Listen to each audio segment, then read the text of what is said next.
Lucy, welcome to the show. Hi, Cody. Thank you so much for having me. So, as I understand it, at Work4Climate, your mission is to help individuals bring climate action into the workplace. Is that the right way to think about the impact that you're trying to have? You're exactly right, Cody. Work4Climate is designed to help individuals connect their action to systems change by going into their workplaces and advocating for more ambitious action on climate from the corporation that they work for. So you pretty much summarized it perfectly. Got it. So there's the notion that, we as employees of a big company could get together and, encourage ourselves to do more, right? We could say, hey, let's all do a, meatless Monday or this, that, and the other, which is sort of an employee-led cultural shift. But this Work4Climate is really about how do we actually hold the organization at the top, the highest of levels, accountable to pushing for change, whether that's change on power consumption, change on emissions, change on, the financial makeup of the company, et cetera. Am I understanding that correctly? Exactly. 3 things. Basically, corporations are key to solving the climate crisis, right? They have the power to rapidly reduce emissions. They can mobilize significant resources really fast. And they also define the political space for climate policy around the world. And so inside corporations, employees are really powerful stakeholders inside of businesses, and they can lead climate initiatives and innovation from the inside. So we're seeing more and more, like over the past 3 to 5 years, employees taking action on things that align with their values and that they care deeply about. And so Work4Climate was created in an effort to kind of harness that power of employees and really bridge the gap between the climate movement and the corporate sector, and just harness people's passion and their deep grief about what they are seeing unfold with the climate crisis. That's the high level summary, I guess. And how did you get involved, Lucy? We were chatting a little bit before the show, and you mentioned, like me, you're relatively new to this climate space. This isn't an area you spent your entire academic career sort of studying and sort of preparing yourself for. What's been your path? Yeah, similar to yourself. I'm super new to the climate movement. It's been about 2.5, 3 years since I joined the Work4Climate team. Prior to that, I spent my career working in brand and advertising, bit of film production in my early career, but I have no academic or professional background in the climate movement. And I'm not sure how you felt when you first started talking to people in the climate movement, but I found it really intimidating. There are so many super smart, brilliant academics working on the causes of climate change and the solutions to climate change. And I think that is what's the word? It puts people off from engaging. It's so intimidating. So my background was not in climate change at all. I worked inside of companies, and I guess that's what attracted me to doing this work at Work4Climate. I kind of saw this program that was being built, and it was about finding people who are professionals who kind of understand how change happens inside of businesses and have an understanding of their own influence and how to work with decision makers to get them to support a business case, for example. My background isn't in climate. I went to law school for a short time and quickly realized that wasn't for me. And then I did a film degree, which was the best time of my life. But looking back with hindsight, probably should have finished the law degree. It would have been very helpful in the work that I'm doing now. Bummed around for a few years, living in the French Alps, running ski chalets. And back then, that was from about 2005 for a few years, starting to notice the ski seasons were really patchy. And even back then, we were talking about climate, maybe not so much in the terms of climate change in the way that we talk about it nowadays. But back then, it came onto my radar very early on after graduating university. And so it planted a seed, and it's always been a subject that I was really passionate about. But it wasn't something that I necessarily felt like I had the power or the expertise to be able to affect change. And so it wasn't until I became a lot older that I realized you don't have to be a scientist or an academic or a policymaker to be someone who is creating positive change. You can be an everyday individual like me and still influence decision makers. I went around the houses there, but hopefully that gives you a little bit of context about why I'm here. Yeah, really helpful. And look, we're going to dive all into the different resources that WorkforClimate provides to employees and how it helps individuals to go push for that change. But I want to start by talking a little bit about how someone creates change in a large company, regardless of whether it's for climate, right? If you're inside a company and you believe the company should be changing its product lines, or you believe a company should be changing its parental leave policies, or you believe the company should be changing its go-to-market strategy, what kind of person is good at driving change, and what have you seen about what makes an internal change agent in a company work? If you're considering like a bunch of different stuff that isn't climate change, I reckon there's a particular type of change maker, a particular type of person who's generally confident, driven, just potentially more extroverted type of people who are driving change in companies if they want to see a change in policy around employment benefits and that kind of thing. It's generally a fairly privileged thing to be able to back yourself and put together business cases and mingle with decision makers or do a bit of that internal power mapping to push for change. But what we're seeing with climate change is that it is bringing more and more people into this movement of driving change. And we see a lot of different types of people who would not necessarily fit that mold that you would think of as someone inside a company driving change. And we try to help every different type of person to get up these initiatives internally. And the way that we do that is by, number one, and you guys would know this at my climate journey, finding your people, finding your community is key to feeling confident, feeling safe, building momentum. When you're driving especially difficult initiatives, it can feel very difficult and lonely. So the first step that we encourage people to do is find people inside of your company that feel the same way as you do about the climate crisis, and get together with them and start to catch up and socialize some of the ideas that you want to pursue inside of your company. And then we give them some practical frameworks and steps and playbooks to be able to follow that help them figure out, okay, what is the most feasible thing that we could ask the company to commit to right now that would get us progression and get us runs on the board. Figure out what that goal is, get your people together, start building a business case of sorts, and then do a bit of a map of who are the key decision makers that could impact the change that we're trying to drive. And look around those decision makers. Who are the influencers that you can reach out to inside your company and start building those alliances? Like it's kind of 101. And before I joined WorkforClimate, I was doing a lot of this stuff instinctively inside of a business, trying to further our efforts on gender equality and diversity. And I didn't realize, because I'd never been part of an NGO or a movement or working with campaigners, I didn't realize that this was like basic 101 of driving change.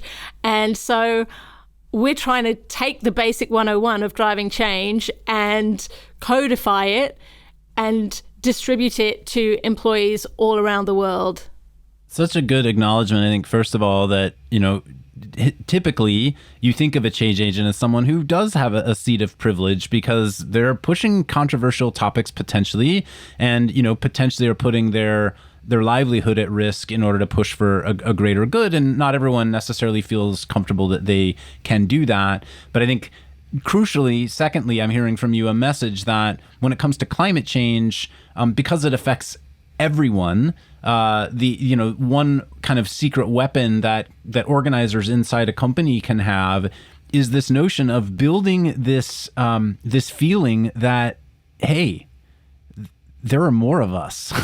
There are more of us who care about this issue than there are who don't. And we can build that internal tidal wave and build that sort of that strength in numbers to help leadership see that there is change that the entire employee base is looking for. Totally. And I reckon we're at such an interesting moment in time right now, because that tension between finding the courage to speak out inside your company when there is an environment of massive job losses, particularly what we're seeing in the tech industry right now, and whether or not there'll be further contagion of that into other industries, there is increasing fear around your security and your job.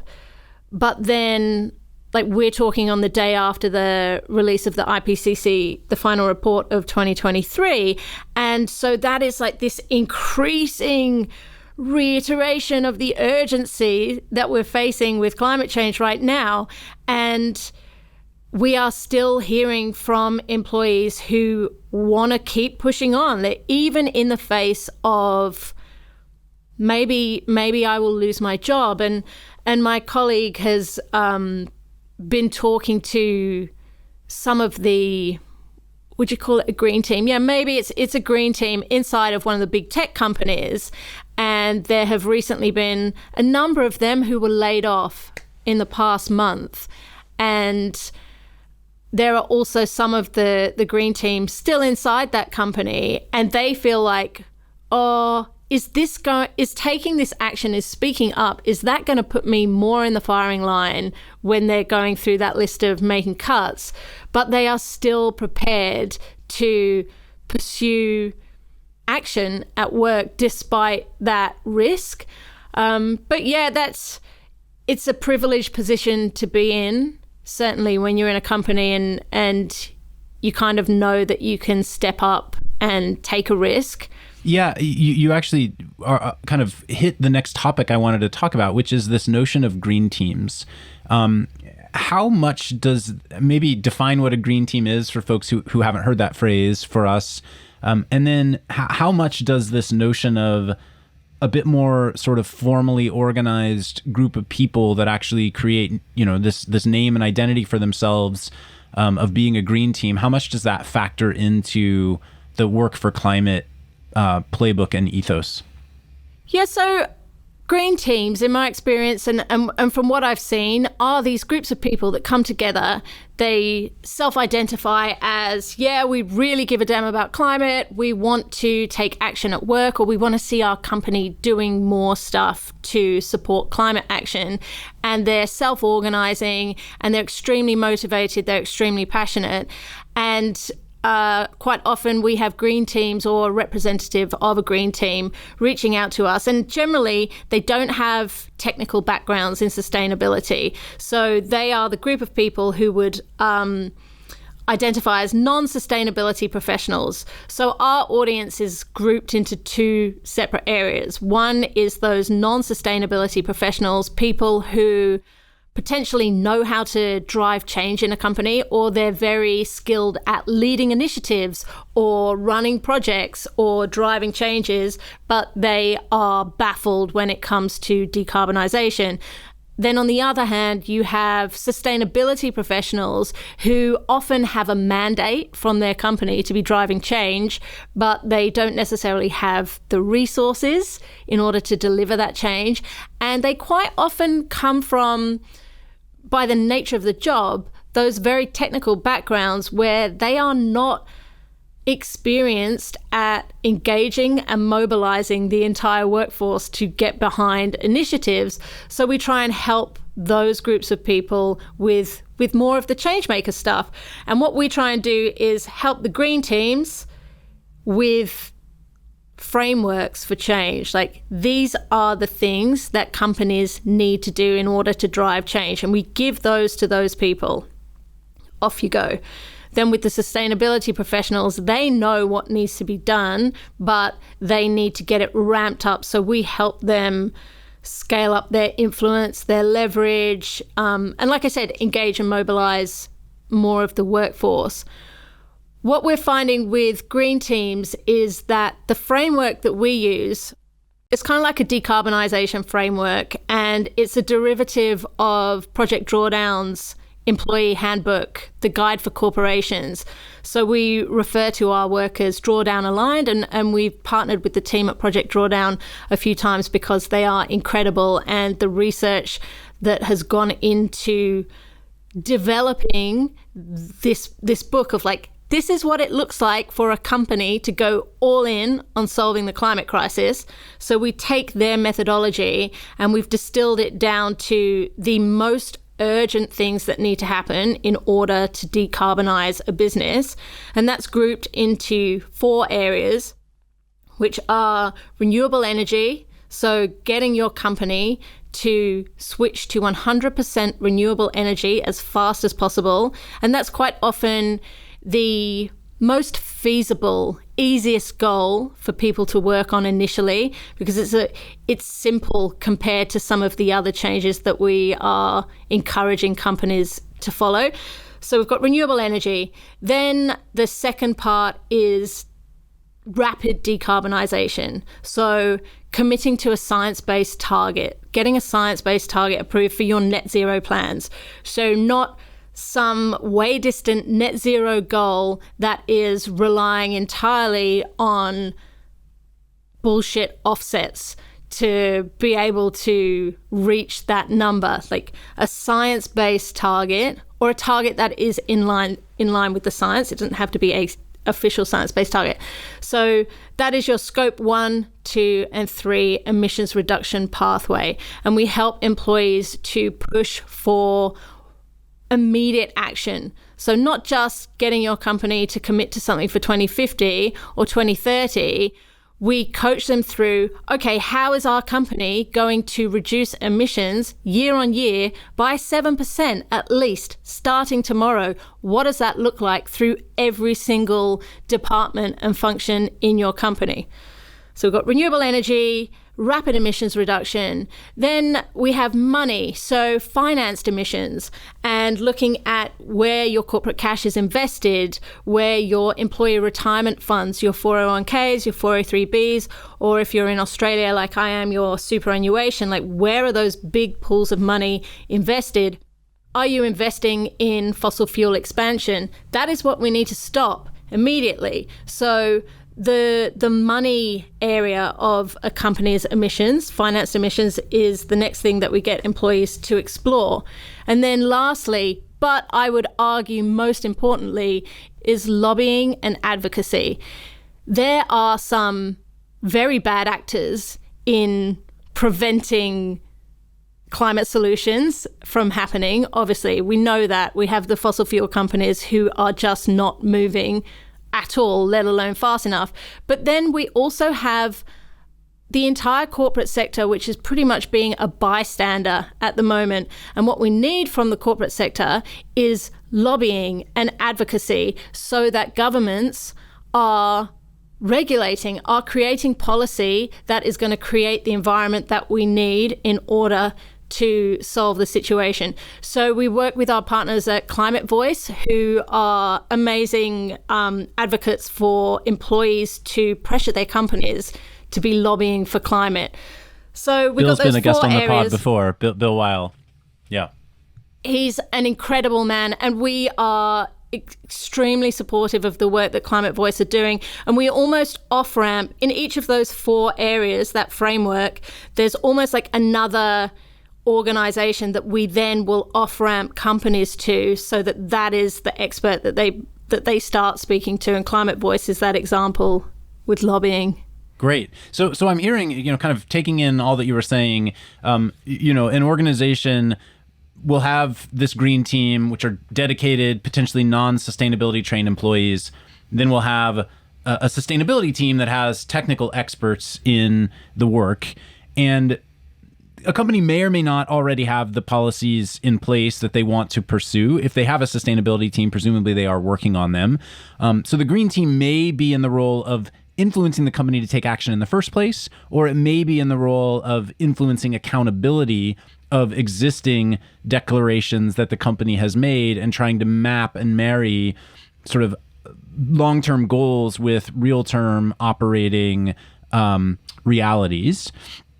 And that you're creating these 4 playbooks, one around energy, one around emissions, one around money, and one around influence, to help these employees map who they need to talk to in the organization, build the stories that they want these companies to actually go after, not just the stories, but the realities, and then push for direct change in each of these areas. Am I hearing correctly sort of the high-level view of the situation at hand today, and how Work4Climate fits into that? Yes, Cody, I think you've got it bang on. I would take it a step further and say what the playbooks and the content and the courses that we create are intended to do is almost inoculate staff against corporate greenwash. Like, there's so much stuff in place inside businesses right now, and you say like sustainability teams might be working on these goals, et cetera, but there is only one metric that matters, and that metric is carbon emissions, and it's going up year on year on year. So whatever companies are saying they're doing, it's not working, and we need to change that. And I think that greenwash is a massive risk in the corporate sector right now. And I believe that employees have no idea how bad this is, and that lots of people believe their companies are doing the right thing. They believe that, oh, we have this target, or we're doing this thing, and therefore we're contributing to change. But it's not doing anything. So we are trying to give employees the information and also give them the steps towards taking action. And I describe it as an inoculation against greenwash, because what we want to do is have these people on the inside of big institutions that can see when there's a company policy that comes out, they can really interrogate that from a position of knowledge and say, that's not going to add up. That's not really going to drive much change inside of our company. Yeah. So let's dive into some of those examples, because you mentioned one of the challenges here is that this content can be technical, and it can be difficult, and it can be intimidating. So let's start with energy. You said that's the playbook that is the easiest on-ramp for companies. I think of energy as like really complicated and challenging, right, when you're first getting started in this space. So interesting that you've identified that as the easiest on-ramp for employees to drive action. So I downloaded your playbook, before the recording, and you've broken it out into multiple steps. How do you get smart? How do you get help? How do you build your plan? How do you make your case? How do you execute your plan? And then ultimately, how do you continue to communicate the wins internally to the rest of the company and externally, presumably? Why don't you walk us through one of these playbooks? What does it feel like to be an employee who has decided to get involved and comes to Work4Climate and says, okay, I'm going to try to change how our company procures energy? I'm not going to lie. It's very challenging for the employees that are doing this. And the way that those playbooks are actually written, because same as you, I knew nothing about renewable energy procurement 2.5 years ago. Absolutely nothing. And yeah, I mean, you power purchase agreements and RECs and, this, that, and the other, like, it starts to make your head spin when you're first getting into this space, right? Totally. But what I can tell you is the way that we write our playbooks and the way that we develop our course curriculums is we go out and we find the companies and we find the people inside companies that have successfully been a part of making this change. We interview them. So we interview dozens and dozens of people who have been through this, and we take that information and we try to consolidate it and translate it into understandable language and concepts so that You don't have to be a procurement professional to understand the high-level basics. We're not trying to make everyone an expert in renewable energy, but we want people to understand what needs to happen in order for their company to buy their energy from a renewable source. And at a conceptual level, that is not that difficult to understand. And there you can break it down into different pathways, and then you help those employees get an understanding of which pathway is going to be appropriate for their company. Is it a power purchase agreement, or is it buying renewable energy certificates from an energy provider? There's obviously complexities as you go down the different pathways, but what we do is we set them off and say, okay, these are the next people that you need to speak to. Here's some resources to have a look at, and we just get them curious and interested in this concept and get them talking to the people inside their company that are procuring energy or dealing with supply chain, that kind of thing.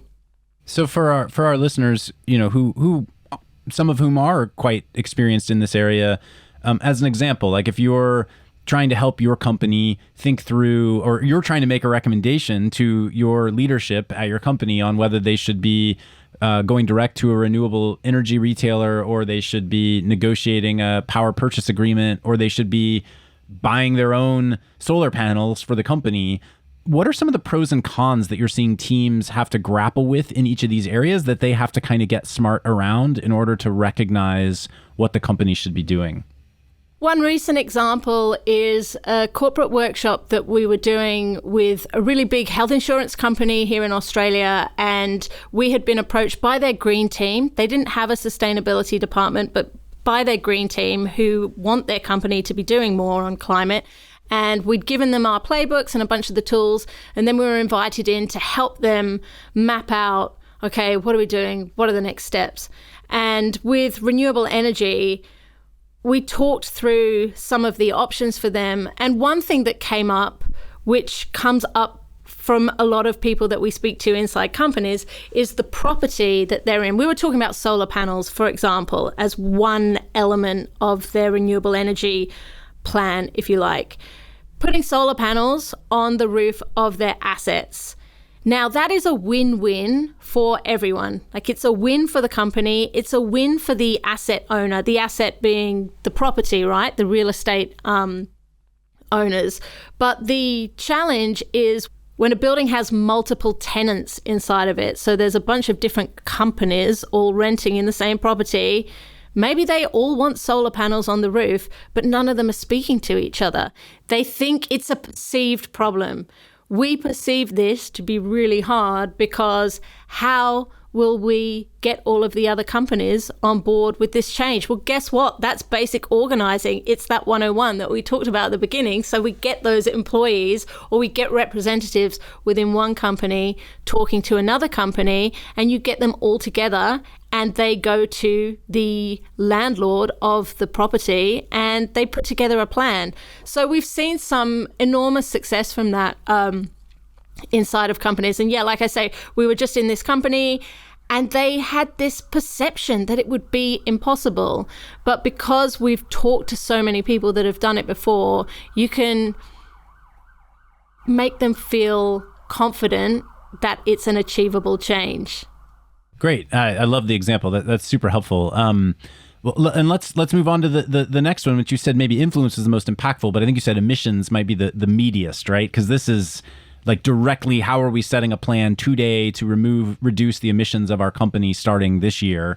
One of the things I enjoyed in the playbook on your website for emissions was this mindset shift of going from we are carbon neutral as a company, which you talked about as being a sort of a compensation oriented mind frame, to one where you are saying we're contributing to a global carbon neutral economy, which is one of the company actually contributing to the broader sort of goals. Walk through sort of the overall emissions framework that you all recommend, and hitting on that mind frame shift a little bit, but also sort of what does the scope of thinking about reducing your company's emissions even look like from an employee-based perspective? Such a great question, and that is perhaps the hardest part of what we're doing. We're not carbon consultants or carbon accountants. We are not trying to replace that role as well. There is a critical role for experts, consulting firms, internal carbon management. Like, that is critical to this change. So that is not where we are operating from. Definitely not our area of expertise. But what we do is help employees and the teams that they bring together, help them to do a sketch of their carbon footprint and figure out where the biggest sources of emissions are, but also where the immediate priorities should be, where they can make an impact. And for example, we've been working with a green team, and they didn't really know where their biggest source of emissions were going to be. They weren't in manufacturing, they don't sell a product, and we helped them to map that their biggest source of emissions is their financed emissions. And that was a really big deal for them. As an outsider going in who's working in this space, we knew going into it that that's where their biggest opportunity for impact was, but the employees had no idea. So anyway, we helped them to develop the next steps for their financed emissions.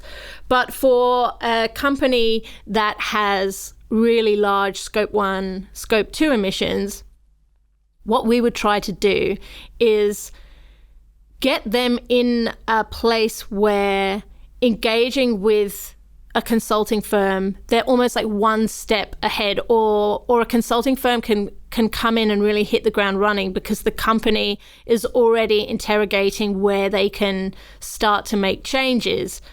But making those changes is very difficult, and inertia and the status quo are the biggest things that we've got to get through.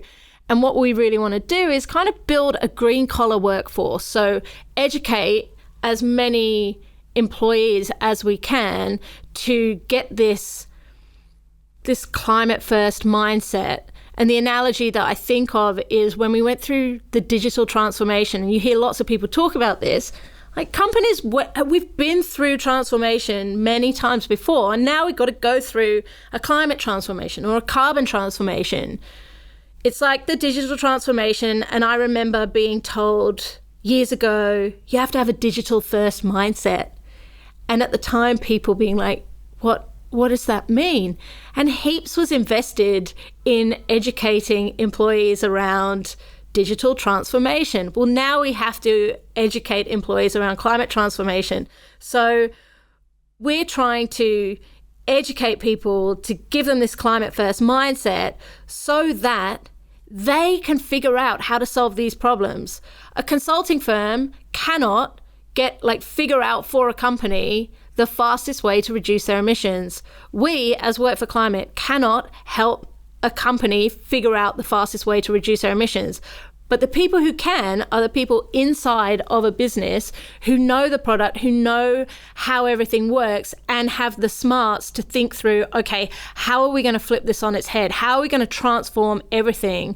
But right now, people aren't thinking about it. They think it's someone else's job, or they think that they can't do it, or that they're going to be told how to do it.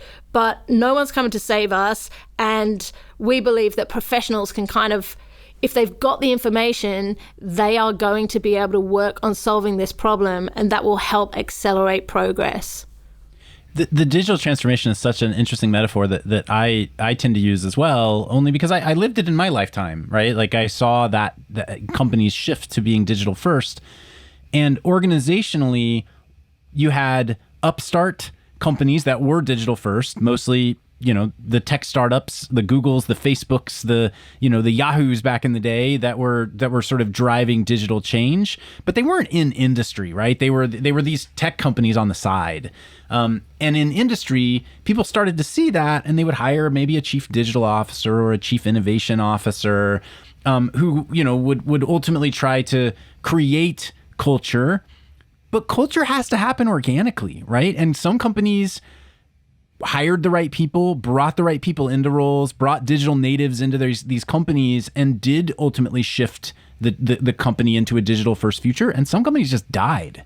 They didn't make that jump. And I feel like with climate, it's going to be so interesting to see how that change happens, because it's a little bit different. Like, a company needs to reduce its emissions, but some companies that the product that they make is of high emissions.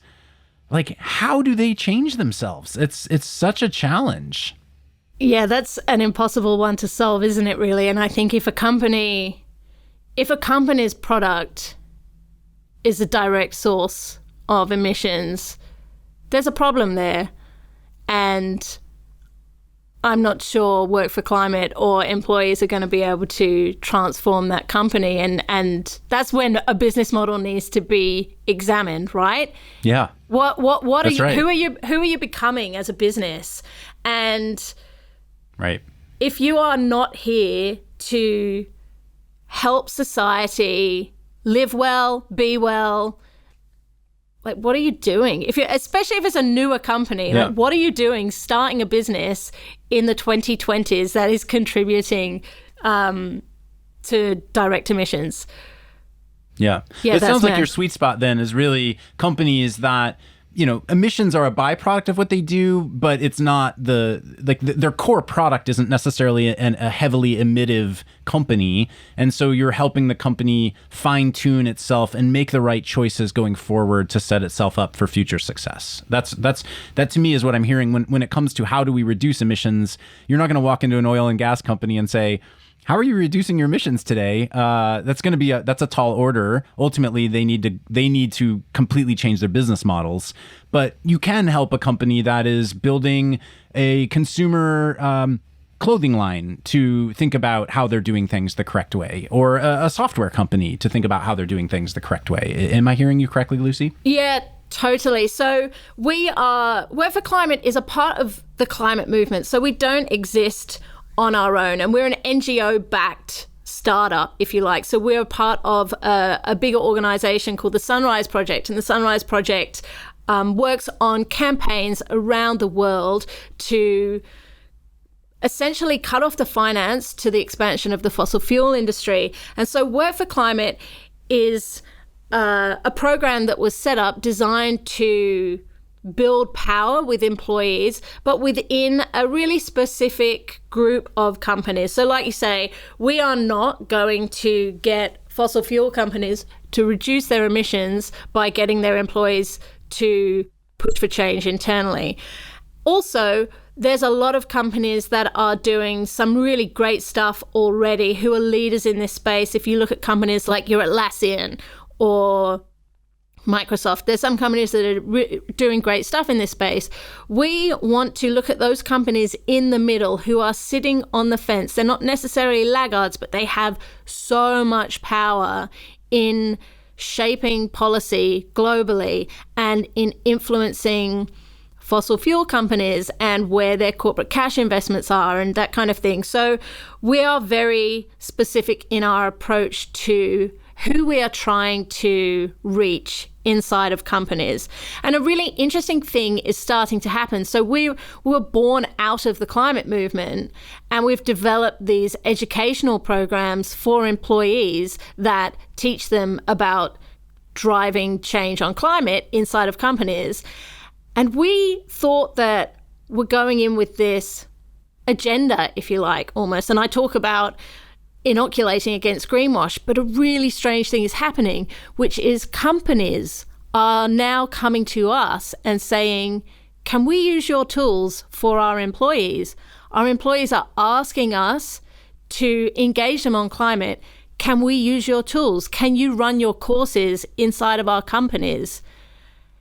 And that is a win-win. It's unbelievable, but it feels like we are bridging the climate movement and the corporate sector in a way that is the best for both worlds, because the climate movement is trying its damnedest to get companies doing more And companies are starting to realize that if they don't move on this, they are going to be in big trouble. All of the transitional risk and the physical risk of climate change is now knocking on their doors, and they don't know what to do. And executive leaders are, like, it's coming through in surveys and in research, like from Deloitte and KPMG, that leaders don't know how to solve this problem.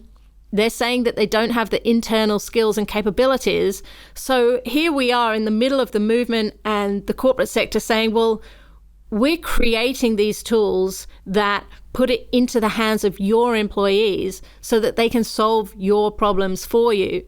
But the byproduct is it's helping to push the movement agenda of getting companies to move faster. So it's a really exciting place to be in. Amazing. And I noticed in the playbook, like, one of the things that you recommend, particularly for helping employees understand the emissions levers in the company, one of the specific tactics you recommend, which I thought was awesome, was for the employees to send an employee survey out to the other employees of, what are the parts of the company that you work in where you believe there are heavy emissions that could be abated in some way. I'm sure you wouldn't use that sort of technical, semi-technical language, but, ways to just reach out to your fellow coworkers informally to gather data and opinions from them as sort of an early step in organizing, which I thought it's kind of obvious in retrospect, but just having a playbook with these tools in front of you creates a roadmap that people can work off of. Yeah, and that, I'm laughing because that example we didn't think of that. That came from one of the Work4Climate community members, and it was so impactful that we then wrote it into the playbook, and it's a part of all of our courses, something that we try and encourage people to do. We had one of the alumni of our very early programs. He was trying to push for renewable energy inside of a somewhat conservative organization. He was an engineer of a medium-sized firm of engineers. And in one of our program sessions, we had a speaker from Unilever, potentially, like an organization that's doing good stuff, like trying their hardest to do good stuff. So we had a speaker, and she talked about how she'd done a staff survey, and she used the responses to then feed that data back to leadership. And so David, who was in our course at the time, a little light bulb went off for him, and he went away very quietly and pulled together a SurveyMonkey staff survey, and he sent it out to everyone in the company.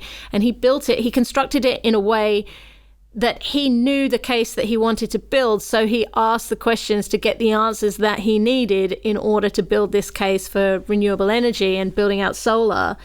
And he got enormous responses from the staff and the engineers in his firm, built it into his business case, took it to leadership, and basically said, look, your employees want it, your customers want it, and it's the right thing to do. And here's the data from your own employees to back it up. And it's a really powerful but simple idea. Yeah, and you can imagine applying it to other aspects of the company. Like, does your office location still use plastic water bottles? Or do you have, a filtered water available to you? Does what are your travel policies in your location, and how frequently are you getting on an airplane? Just like little questions like that can help you amass really powerful data, I would think. What's the average distance you're commuting to work every day, and how often are you in the office versus work from home? Like little things like that all really do make a difference, I would think. Yeah, I reckon when you've got the data, then you can use that to build a story. And so much of what we're trying to do is leaning on that storytelling and narrative framing part of creating change in a company. And so if you've got data, it's very helpful, particularly when it's around your own employees. All right, well, let's hit the other two categories that you mentioned, because I don't want to leave them out, which is money and influence. Those two go together like peanut butter and jelly, don't they? And so for money, this is all about how do you help your company make sure that it's not investing its dollars into a future that you don't want, right? So this is, I assume, has to do a lot with its own bank accounts and treasury, but also what it's offering to its employees in terms of retirement packages and the like. Is that correct? Yeah, correct. And the easiest way into that money part of this for employees is employee retirement funds, because that is a big chunk of money. And in the US, most employers do not offer a climate safe retirement fund, which is unbelievable to me, because freedom of choice seems to underpin so much of US society that I find it shocking that you don't have freedom of choice around where your own retirement fund is invested. And so what we try to do is get employees to build a basic business case around climate safe retirement, and then find the people inside their company that are managing that. It's complicated. It's all the system is designed to make it impossible to create change, because obviously your company will hold your 401k or 403b with an asset manager. So what we're trying to do is get the company to engage with your asset manager, whether that's BlackRock or Vanguard or some other, and pressure them for climate safe retirement options. But it's challenging, right? It's a challenging environment with ESG investing and all of the associations right now in the US with that. Great. And let's go right into influence then. For those who want to dive in more deeply there, we obviously have, as I mentioned, it's maybe a couple years old now, but we did have Bill Weil from Climate Voice on the pod, who does talk about how you can help your company to lobby more effectively for climate. The way I see this one is, in reality, I work day in, day out in climate tech, and we're trying to build, help support entrepreneurs building new innovations to help us with climate change. One could argue a lot of the tech that needs to happen does exist today. There's a lot still that needs to get built, but there's a lot that exists today that's blocked because of policies and regulations. And so how do you help your company not put people into office that are going to block a climate change agenda in terms of policy? How does that work? When I worked at bigger companies, I had no idea who my company was contributing campaign dollars toward. How does that even work inside a big company? It's like the dark arts, Cody. It is something that most people inside an organization have no idea about. And I had absolutely no idea before talking to Bill and learning from him, and also from our friends and partners at Influence Map in the UK, who do a lot of research work around lobbying and the dollars that corporations are spending. And it's so hard, because it's a part of a business where, unless you're in, say, a corporate affairs team, it's not something that you're ever going to have exposure to. But what we've tried to do with our playbooks and what we try to teach is how you can engage with your company on issues where lobbying is going to have an impact. For example, in Australia right now, we have had a policy go through Parliament, which is called the safeguard mechanism, right? And without going into too much boring detail, it's about how we can practically start capping the emissions from really heavy emitters in the industrial sector, right? And what we're trying to do is get employees of companies who are not heavy emitters, like Google, for example, to lobby the government to get the policy to be way more progressive, because it's turning into like this massive greenwashing piece of policy that is allowing offsetting. And we went into Google and spoke to some employees there, and some of the people high up at Google said, well, this safeguard mechanism has nothing to do with us. We're just going to stand on the sidelines. And what we're encouraging employees to do is say to their employer, we can't stand on the sidelines. We need to use our voice and say, this is what needs to happen. It doesn't matter that we're not going to be impacted by it. This is what needs to happen in order that our society can achieve net zero emissions by 2050. So that's how we bring employees into that lobbying space. And I encourage people to read the playbook, because I feel like it does offer some simple guidelines into understanding it. How do employees even know where their company stands in this regard? Like, what's the first place they should go to even understand the current state of affairs inside their company? I think it sits usually with like your corporate affairs and PR teams, is my understanding. But like I say, it's dark arts, and lots of employees will read in the press where their company stands on something.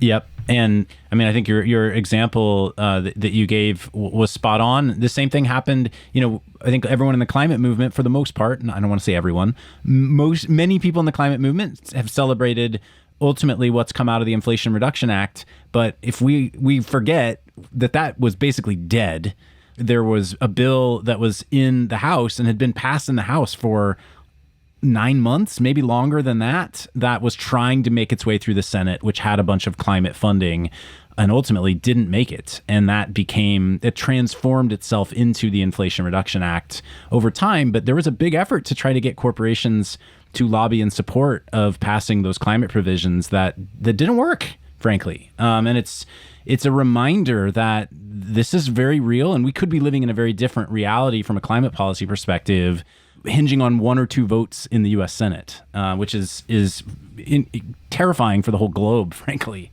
Absolutely.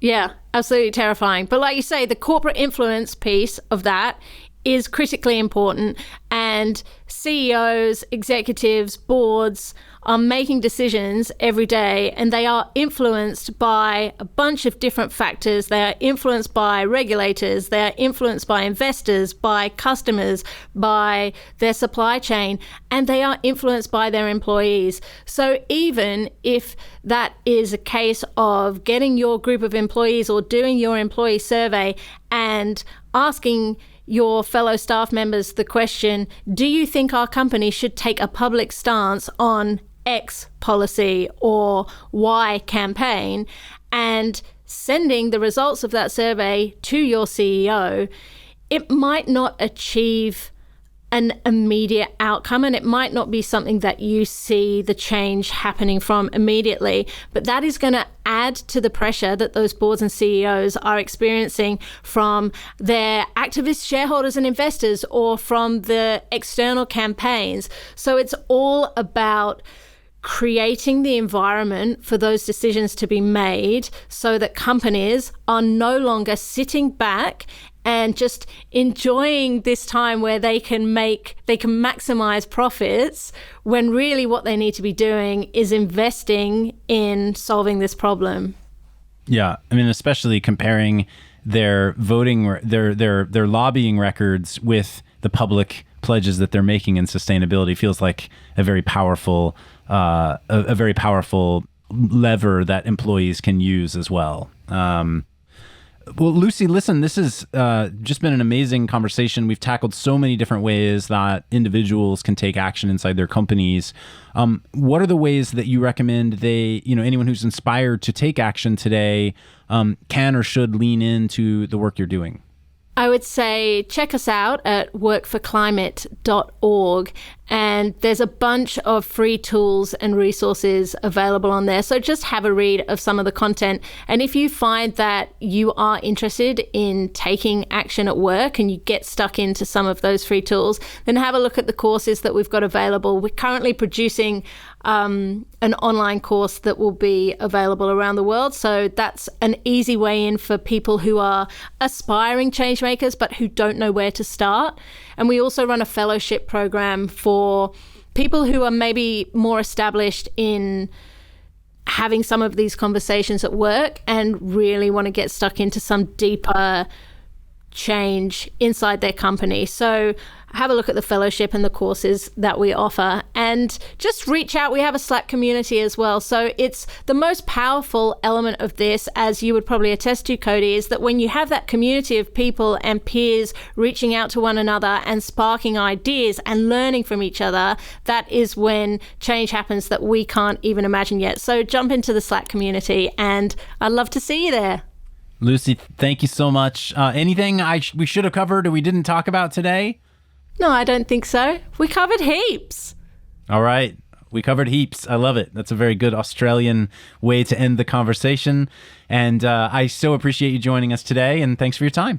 Thank you so much for having us on the show, Cody.